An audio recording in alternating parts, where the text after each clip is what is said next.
사야시는 이 목사님이 너무 거창하게 말씀을 해서 우리 준비한 별로 전문적인 분야도 아니고 또 평소에 정치적인 어떤 그런 연관을 가지고 활동하는 적도 있는데 서게 돼서 송구한 마음이 먼저 듭니다. 총선과 대선 2012년에 있는 이 선거들이 우리 한국 사회에 하나의 분수령 역할을 하게 될 것이다. 그렇게들 많이 전망하고 있습니다. 지금 우리 정치 현실에서 일어나고 있는 정당의 이합 집산들, 그리고 정치 지망생들의 이합 집산 등등이 우리 사회의 정치 현주소를 그대로 반영해 주고 있다 생각합니다.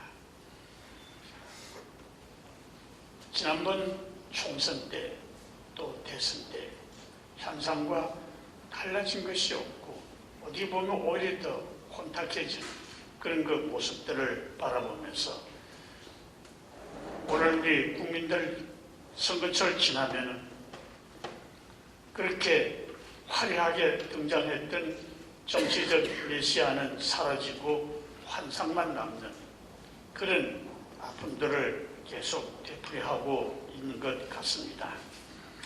한국교회 형편도 마찬가지 아닌가 생각을 합니다.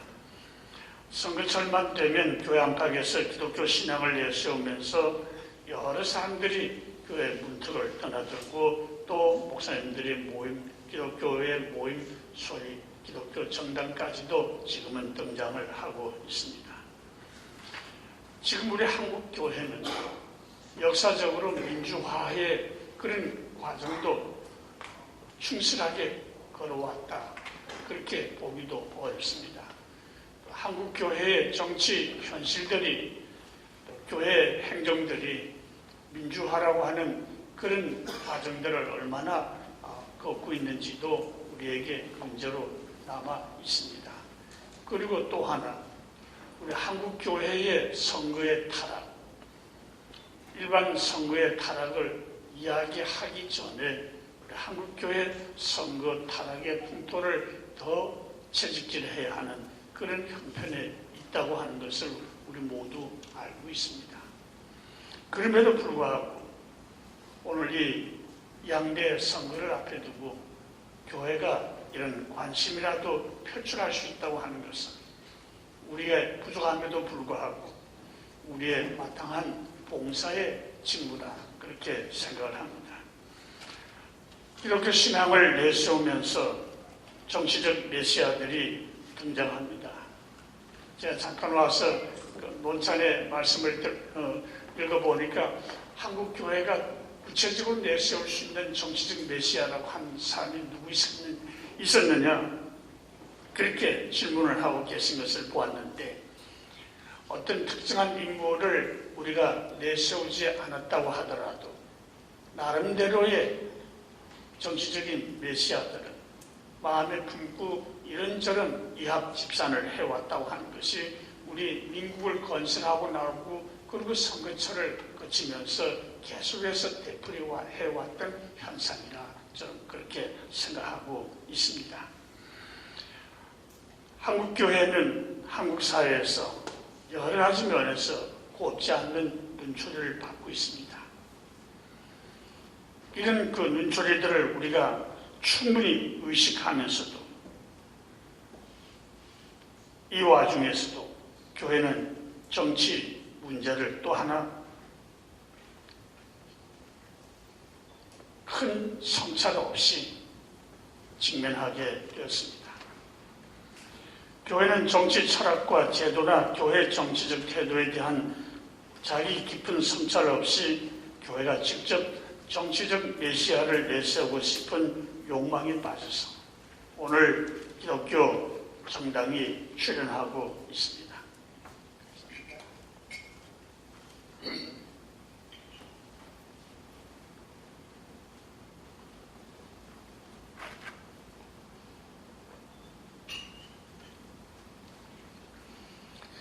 오늘 이 양대 선거를 앞두고 집권을 향한 정치인들과 정당들의 이 앞집산을 바라보면서 많은 국민들이 공약 아닌 공약에 그리고 메시아 아닌 메시아들 때문에 새로운 희망을 갖다가 또 한 번 좌절을 경험하지 않을까 걱정을 하고 있습니다.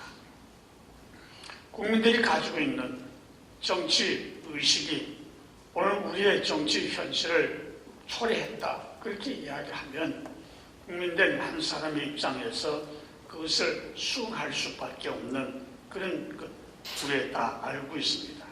교회도 물론 마찬가지고요. 자, 이런 선거철만 되면 정치적 메시아들이 우죽순으로 나와서 공약을 내세우고 그리고 끝나고 나면 빈 약속이 되어버린 이런 일들이 되풀이해서 한국 정치에 대한 냉소적인 반응을 불러일으켜 왔다 이렇게 생각합니다. 이렇게 한국 사회는 정치적 메시아에 대한 환상으로 시작했다가 깨어지고 또 시작하고 깨어지는 악순환을 거듭하면서 정치에 대한 냉소적인 태도, 정치인에 대한 무조건적인 거부감을 보이면서 정치 발전이 사회와 역사 그리고 국민과 생활 발전으로 연결되지 못하고 서로에게 책임을 전가하며 또 하나의 거대한 선거에서 승자 독식이라고 하는 잔치를 벌이기 위해서 동분서주하고 있습니다. 한국교회에서도 이런 사회 선거 풍토에서 자유롭지 못합니다. 사회정치보다 못한 교회 정치가 벌어지고 있는 마당에 한국교회는 양대 선거에 대한 사회와 국민에 대한 책임감이나 철학도 없이 또 다른 이합 집산을 벌이고 있습니다. 그리고 나아가 실패했다고 볼 수 있는 소위 말하는 기독교 정당을 만들면서까지 선거에 끼어들고 있습니다. 기독교 정당을 만드는 이유가 한국 사회와 국민을 위하여 기독교적 정치 철학으로 뒷받침되고 기독교인들뿐만 아니라 대다수 비기독교인들에게서도 기독교 정당의 필요성이 공감대를 형성하고 있느냐 없느냐고 하는 것은 문제 삼지 않습니다. 이 목사님 잠깐 말씀했지만은 교회의 대출 이자를 좀 낮추기 위해서 기독교 정치인이 필요하다 한 이야기들이 나오는 정도의 수준 가지고는 말을 할래야 할 수가 없습니다. 서구에서 기독교 정당들이 등장하여 정치 현실에서 권력을 차지하기도 했고 또 잃기도 하면서 그 나라 사회와 국민들을 위한 정치 철학을 구현하려고 했습니다. 그러나 지금 여러 선거철을 지나고 나서 서구 사회의 모습을 바라보면 그런 기독교 정당들이 과연 기독교적인 정치 철학을 얼마만큼 성취하였는지에 대하여는 그 공과는 훗날 역사가 말해줄 것입니다. 그러기 전에 우선 서구 사회에서 기독교 정당의 기치를 내걸었던 정치 집단들이 그 정치적 세력을 넓혀가기보다는 잃어가고 있다고 하는 현실이 기독교 정당에 대한 공과를 단적으로 보여주고 있지 않나 생각합니다.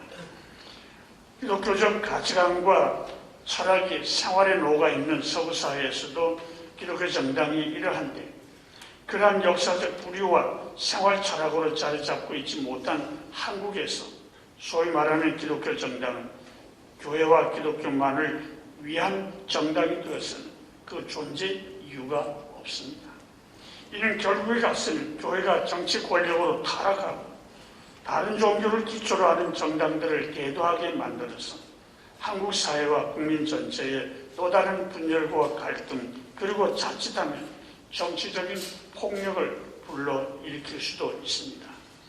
기독교인들은 하나님 나라의 이상과 공동체에서 비기독교인들을 소외시키거나 배제시키지는 않습니다. 기독교 신앙과 정치적 이해관계가 다를 때에 기독교 정당은 어떤 것을 선택하며 정치를 해나갈 것인가 하는 현실적인 문제도 우리는 고려해야 합니다. 기독교인들의 이해관계만을 대변하면 목적을 이룬다고 생각한다면 교회는 정당의 권력에 의지하지 않는다고 하는 것을 분명히 할 필요가 있습니다. 교회는 정치 권력과는 다릅니다. 그러면서 교회는 현실 정치에서 초연한다거나 무시하거나 반대로 정치 권력화하거나 정치 권력으로 기독교적인 정치 이념을 실현해 나가는 것은 아닙니다. 교회와 정치에 대한 철학과 이상 그리고 참여와 비판의 문제가 역사와 신학적 입장에 따라서 변천을 거듭해온 것은 사실이지만 그러나 교회는 정치 권력으로 하나님 나라 이상을 실현해 나가는 꿈을 꾸어서는 안 됩니다. 권력은 그것이 정치 권력이든 교회 권력이든 권력 그 자체가 가지고 있는 마력이 있어서 교회가 권력으로 그 이상을 실현할 수 있다는 것은 또 다른 형태의 정치적 메시아가 되겠다고 하는 것에 불과합니다. 이에 대하여 예수님은 그러한 유대인들의 열망에 동조하지 않았을 뿐만 아니라 하나님의 것은 하나님에게 가이사의 것은 가이사에게라는 말씀으로 정리해 주셨습니다. 때로는 역사적으로 이 말씀이 로마서 13장 1절의 말씀과 더불어서 정치적으로 두 왕국 개념으로 발전되고 사용되기도 했지만 이 말씀은 교회가 어떤 형태의 권력의 힘으로 하나님 나라 공동체와 이상을 실현하려고 하는 유혹에 대한 엄숙한 경고로 받아야 할 것입니다. 역사적으로 민주주의 대정치가 성서적 정치 제도로 시작한 것은 아닙니다. 성서시대는 엄격한 신정주의 제도를 시작해서 신정이 주도하고 왕정이 따르는 시기를 거쳐서 왕정이 주도하고 신정이 따르는 정치 제도 시기를 거쳤습니다. 그리고 마지막으로는 외국의 절대왕정 시대로 그 역사를 마감하고 있습니다. 기독교 역사에서 한편으로는 절대왕정 시대가 일찍이 무너진 자리에 로마의 교황이 정치적인 권력을 행사할 수 있었던 기독교 왕국, 소위 말하는 크리스천덤을 이루었던 서방 기독교 역사가 있습니다. 그러나 또 다른 편으로 우리가 간과하기 쉬운 황제가 교회 수장으로 오랫동안 정치 권력을 행사했던 동방 기독교, 비잔틴 제국의 정치 역사가 있었다고 하는 것도 기억할 필요가 있습니다.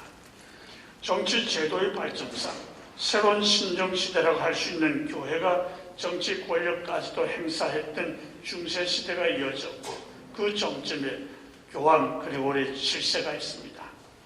그는 교황이 황제를 임명하고 또 면직시킬 수 있다고 하는 새로운 신정시대의 정치를 추구를 했습니다. 르네상스를 거치면서 종교개혁 시대를 맞이하고 루터의 두 왕국 철학이 정치 제도로 간주되고 듀렐리언 칼빈도 제네바에서 하나님의 주권이라고 하는 이상 아래에서 두 왕국 이론을 정치 제도로 보았습니다.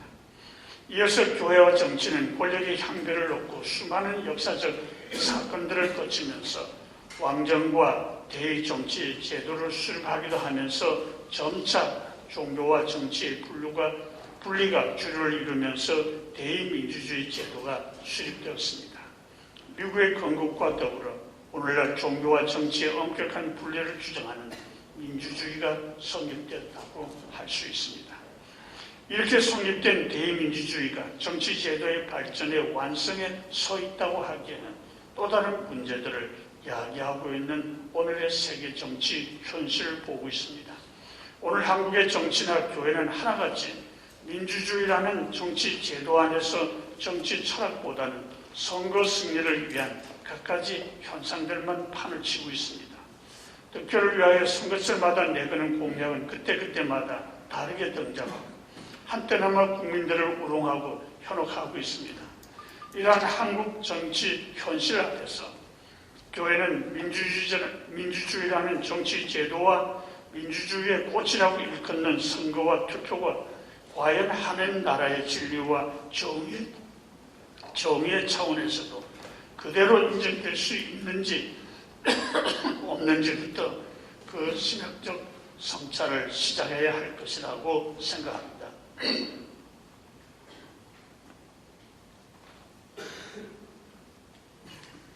여기서 우리는 민주적인 대의주의가 하나님의 진리와 정의의 대변자가 될 수 있는지 없는지에 대하여 근본적인 물음도 물어야 합니다.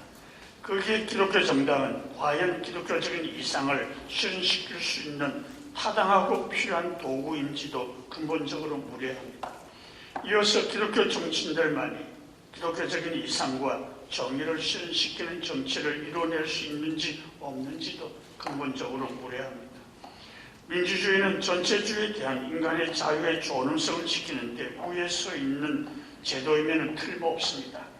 시민민주주의는 독재 정치에 대하여, 자본주의는 공산주의에 대하여 우위에 서 있다는 것은 사실입니다. 그러나 정치 제도의 발전상 민주주의와 자본주의의 승리는 기독교적 정치 철학과 제도의 마지막 제도적 승리라고 할 수 있는지 없는지를 근본적으로 물어야 합니다. 여기에 기독교 정당과 기독교 정치인들을 기독교적 정치 이상으로 지지하는 것이 모든 기독교인들의 정치적인 공감대를 형성하고 있는지 없는지도 물어야 합니다.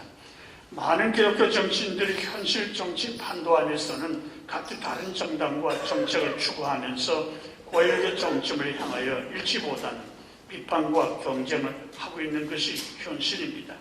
거기에 기독교 정당이 출연하여 모든 기독교 정치인들이 정치적 이념과 공약의 차이를 버리고 한 정당으로 뭉쳐야 할지, 아니면 거기에서도 이상과 방법에 대한 제도적인 인식과 접근의 차이로 인해서 또 다른 기독교 정당들이 생겨서 서로 비판과 경쟁을 하는 것이 더욱 바람직한지 아닌지도 물어야 합니다. 그리고 무엇보다도 정치적 현실로 존재하는 여러 기존 정당들과 그 안에서 선거에 임하여 투표하는 가운데 일어나는 정치적 갈등과 정치적 폭력과 부정에 대하여 기독교적 양심과 정의가 양립할 수 있는지 없는지도 물어야 합니다. 만약에 정치와 종교, 특히 기독교적 이상이 충돌할 때에 교회는 어떤 입장을 선택해야 하는지도 물어야 하는 질문입니다. 기독교 정당이 서구 정치 사회에서도 소수가 되는 경우가 많고 집권하였을 때에도 종교적인 가치관보다는 정치적 현실에 의하여 비판되고 정권을 잃는 경우가 있는데, 이때에 다른 종교와 그 이상을 추구하는 정당의 출현도 가능한데 이러한 것이 과연 기독교적 정치 이상을 구현하는 길이라고 할 수 있는지에 대한 질문도 물어야 합니다. 기독교 정당과 정치인들이 기독교적인 정치 이상과 가치를 온전하게 구현시킬 수 없을 때에 교회는 그런 기독교 정당과 정치인들에게 대해서 어떤 입장을 견제해야 할지도 물어야 할 질문입니다. 이처럼 정치 현실은 복잡하고 여러 집단의 이해관계가 서로 얽혀 있습니다. 그리고 집권이라는 목표를 위해서 언제라도 이합집산을 되풀이하는 정치 현실에서 기독교 정당과 정치인 그리고 교인들은 국민의 한 사람으로서 선거와 투표에 임하는 최선의 길이 무엇인지도 물어야 합니다. 이렇게 선거와 교회 문제는 간단한 문제가 아닙니다. 교회가 선거에 직접적으로나 간접적으로 뛰어들어 정치 현실에서 자기의 목소리를 내어서 교회의 궁극적인 목표인 하나님 나라의 진리와 정의를 구현한다는 것은 또 다른 정치적 갈등과 분열을 가져오고 그로 인하여 하나님 나라의 진리와 정의를 구현하는 길에 걸림돌이 될 수도 있습니다. 다가오는 양대 선거라는 현실은 투표로 우리의 의사를 표현하고 권력을 결정하라고 요구하고 있습니다. 회피할 수 없는 이 선거제도 안에서 교회를 대표하는 기독교인들은 어떤 정당과 정책을 지지하고 나설 것입니까? 인물을 위주로 한다고 했을 때에 과연 어떤 기독교 정치인이라도 다른 정치인들보다 하나님 나라의 진리와 정의를 구현하는데 자신을 위한 권력 의지에 대한 추구보다 앞서 나갈 것인지를 확인한다는 것은 지난한 일입니다. 동시에 어떤 기독교 정치인이라도 다른 정치인들보다도 한국 사회와 국민을 위한 대의 정치에 앞장서 나갈 것이라고 확인하기도 어렵습니다. 정책을 위주로 한다고 했을 때에도 기독교 정당과 정치인들의 정책이 다른 정당과 정치인들의 정책보다 하나님 나라의 진리와 정의를 구현하고 한국 사회와 국민의 삶의 자유와 질을 향상시켜 나갈 것이라고 확인하기 어렵습니다. 지나간 한국의 민주주의 역사 속에서 한국 교회가 개인적으로든지 또는 교회적으로든지 또는 일부라고 할지라도 특정 정당과 정치인들에 대하여 쏠림으로 일부에서 정치 목사가 나오고 교회가 권력기관과 밀접한 관련을 가지고 때로는 2차적인 권력을 행사한다고 여겨지는 경우가 과연 기독교적 이상을 이 사회와 국민들 안에서 실현하는 데 도움이 되었다고 할 수 있겠습니까? 한국 교회는 이런 현상에 대하여 역사적인 교훈을 가지고 있습니다. 그렇게 교회와 정치가 어떤 형태로든 연결고리를 가지고 있다고 할 때에 국민들로부터 지지보다는 지탄의 대상이 된 경우들을 초래했다고 하는 것도 되풀이해서는 안 될 교훈입니다. 기독교인이라고 해서 무조건적인 지지를 해야 한다는 것과 기독교 정치인이 행사하는 정치 이상과 그것을 구체적으로 실현시키는 정책들이 어떻게 민주적인 대의에 입각하여 제한받고 수정되고 다수의 합의를 이끌어내느냐는 다른 문제입니다. 기독교 정치인이라고 해서 권력 의지가 없이 정치한다고 할 수 없다면 그 개인의 권력 의지가 얼마나 하나님 나라의 진리와 정의로 세례받아야 하는지도 문제입니다. 선거가 다가오고 있습니다. 그리고 우리는 투표를 해야 합니다. 올해 양대 선거에서도 과거와 같은 방식으로 한국교회가 한국 정치와 투표에 임한다면 한국교회는 또 한 번의 국민적인 의심과 질타의 대상이 아니 된다고 보장할 수 없습니다. 현실이 이러하니 차라리 기독교 정당을 만들어 모든 기독교인들이 이 정당에 투표함으로써 기독교적인 정치 이상을 실현하자는 것도 결국은 한국교회 전체가 치명적인 국민의 비판과 반대에 봉착하지 않는다고 보장할 수 없습니다. 한국교회 지도자들과 기독교인들은 이번 양대 선거와 투표에서는 지난날과는 다른 차원 높은 정치 의식을 발휘할 결정적인 시점에 와 있다고 봅니다. 기독교적 이상을 내세운 정치인들이 선거에 교회를 이용하고 또 반대로 교회가 그런 정치인들을 이용하는 식으로는 한국 사회와 국민의 지지를 받을 수 없습니다. 이번에도 그런 식으로 했다가는 한국 교회와 기독교는 정치적으로도 문제가 되지만 이보다 더 근본적인 문제는 이로 인해 한국 교회와 기독교 자체가 한국 사회와 국민들로부터 외면당하거나 배척당할 수 있다고 하는 것입니다. 이것은 한국 교회의 미래를 가로막고 전도의 문은 물론 하나님 나라의 진리와 정의라는 예수 그리스도의 궁극적 구원 역사를 왜곡시키고 퇴보시키는 크나큰 정치적 부정을 불러들이게 됩니다. 이제부터라도 한국의 기독교 정치인들과 한국 교회 안에 있는 정치 지향적인 사람들은 권력을 위하여 교회와 기독교라는 간판을 투표에 이용하지 말고 더욱더 국민이 신뢰할 수 있는 정책과 소신과 인격을 가진 정치인으로서 자리매김을 하고 기독교적 이상을 그 정치 현실에서 이루어내려는 정치 철학으로 이번 선거와 투표에 임하는 것이 보다 책임있는 기독교 정치인이요 교회 정치인이라고 할 수 있습니다. 이렇게 하는 것이 국민들의 지지를 얻고 정치를 발전시키는 일에 공헌하는 일이 될 것입니다.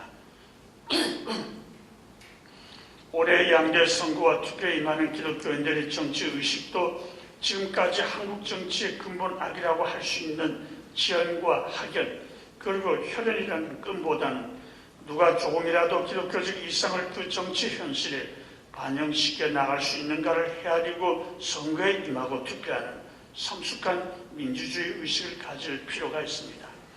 그래야 땅에 떨어진 교회와 기독교 정치인들의 일상을 회복할 수 있을 것입니다. 지금까지 한국 교회는 너무 드러나게 편향적이 되었고 교회 지도자들이 이런저런 모양으로 선거와 투표에 영향을 주면서 정치 권력의 중심이나 주변에서 또 다른 권력층처럼 행세해왔던 정치적 부정을 청산하여야 할 것입니다. 2012년에 양대 선거에 임하는 한국교회와 기독교 정치인 그리고 교인들의 자세는 보다 정치적으로 성숙되고 대의적 민주주의 정치 제도를 최대한 존중하고 교회와 선거를 정치 권력의 도식에서 승화시키는 방향으로 임해야 할 것입니다. 이것이 한국교회와 교인들이 이번 양대 선거에서 한국 사회와 국민들에게 보여주는 자세가 된다면 하나님께서 기뻐하실 것이고 한국 국민과 사회가 교회를 보는 입장이 보다 긍정적으로 변화될 것으로 믿습니다. 교회는 때때로 하나님의 이름으로 가이사의 권력을 탐하는 잘못을 보며 왔습니다. 나아가 교회는 하나님의 것이든 가이사의 것이든 물론하고 교회의 것으로 그 중에서도 교권을 거머쥔 교회 정치 야심가들의 것으로 만들려고 하는 유혹을 받아왔습니다. 그 결과로 교회는 하나님의 것도 가이사의 것도 잃어버리기도 했습니다. 그리고 교회의 정치는 개인적인 차원의 것이라고 그 의미도 권력도 축소되고 말았습니다. 개신교회는 천주교회와 달리 역사적으로 정치 권력에 대한 입장을 달리해왔습니다. 한국교회가 일부에서 그런 중세기적인 천주교회의 정치적 입장을 답습하려고 하는 유혹에 빠지지 않나 하는 염려를 불러일으키는 경우도 있어 왔습니다. 성직자들이 정치에 직접 나선다고 세상이 하나님 나라로 바뀌지 않는다는 것을 역사는 보여주고 있습니다. 때로는 교권을 가지고 사속 권력 위에 군림했던 중세기의 정치적인 성직자들이 끝없는 타락이 국민들로 하여금 교회 자체에 대한 불신으로 이어지게 했다는 역사적 교훈을 더욱 엄격하게 받아들여야 합니다. 역사에서 소위 말하는 정치적 메시아들이 많이 일어나고 사라졌습니다. 그들의 정치적 구호에 종교적 열정을 담아서 한때의 세상을 풍미했을지는 몰라도 이 땅의 정치가 하나님의 진리 세계가 얼마나 실현되었는지는 부정적이옵니다.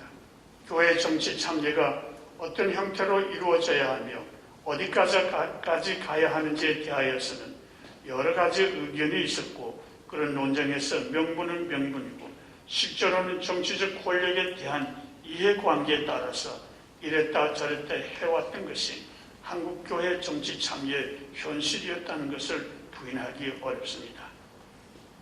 그렇기 때문에 한국 사회와 국민으로부터 기독교 정당과 정치 참여에 대한 비판을 자초하였다고 하는 비판을 피하기 어렵습니다.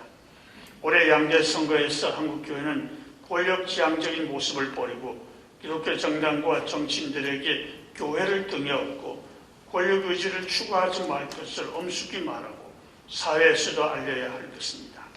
이것이 사회적인 여러 갈등이 첨예하게 휘몰아치는 오늘의 정치 현실에서 교회로 하여금 교회되게 하고 교인들로 하여금 보다 신앙적인 자세로 선거에 임하도록 하고 종국에 가서는 떨어진 교회의 일상을 회복하는 좋은 기회로 삼아야 할 것입니다.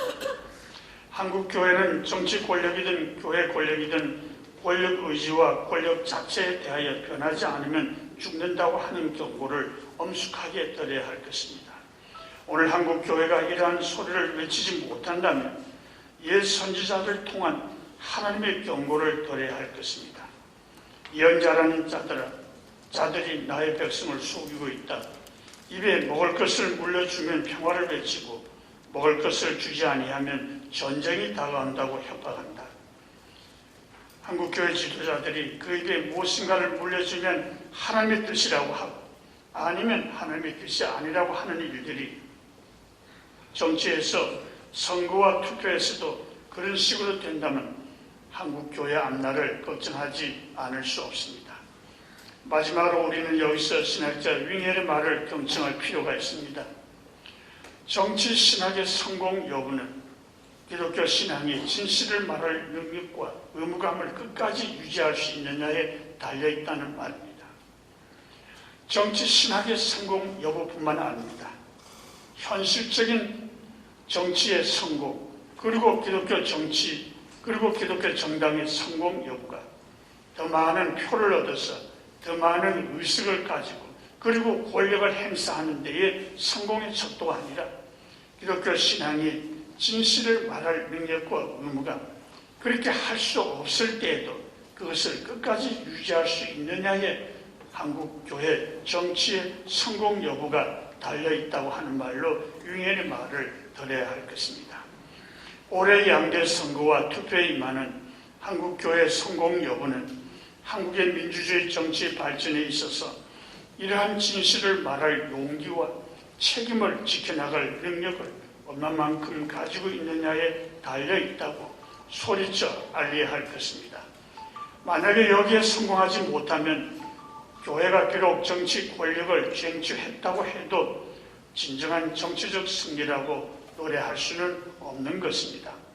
올해 양대 선거에서는 또 한 사람이나 집단의 정치적 메시아를 세우거나 그 권력에 교회를 걸지 말고 하나님 나라의 진리와 정의를 향하여 한국 사회와 국민 전체를 아울러 나갈 수 있는 자세로 선거와 투표에 임하여야 할 것입니다. 올해 선거에서 한국 교회와 교인 그리고 기독교 정치인들이 이런 하나님의 진리와 정의에 대한 책임을 잘 감당하는 진정한 정치 철학과 정치의 성공을 기대하고 있습니다.